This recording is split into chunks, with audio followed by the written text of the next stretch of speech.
Պետերբուրգյան եռակողմ հանդիպումից հետո առաջընթացի դրական միտումներն ակնհայտ են։ Այս մասին Հանրապետական կուսակցության գործադիր մարմնի նիստից հետո ասաց Էդուարդ Շարմազանովը։ Նիստի քննարկման հիմնական 3 թեմաները եղել են նախագահի Պետերբուրգ եւ Արցախ կատարած այցերը, ինչպես նաեւ ԵԱՀԿ Մինսկի խմբի մշտադիտարկման դիտորդների թվի ավելացումը։ Հայկական կողմը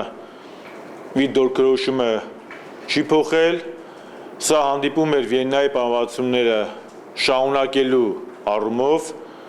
եղել է պաշտոնական հայտարարություն,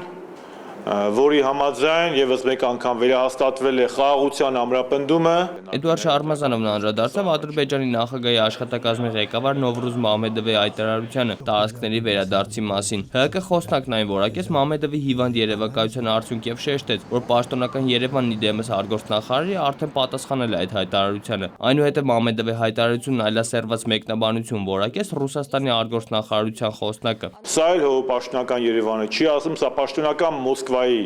պատասխանն է Ադրբեջանին, եւ սրանով կարելի է եւս մեկ անգամ փաստել, որ պարոն Մամեդովը տվայտանքների մեջ է եւ նրա իրականացրած հայտարարությունները մեղմ ասած իրականությունից հեռու են եւ դրա վառ ապացույցը պաշտոնական Մոսկվայի շատ խիստ գնահատականն էր այդ հայտարարության վերաբերյալ։ Հանրապետականները նիստում անդրադարձել են նաև Հռոմի Ֆրանցիսկոս Պապի այցին Հայաստան։ Էդուարդ Շարմազանովը համոզմունք հայտնեց, որ այն կնպաստի Հայաստան-Վատիկան հարաբերությունների ամրապնդմանը։ Աղվան Ասյան, Նարեկ Գալստյան, ժամը լրատվական։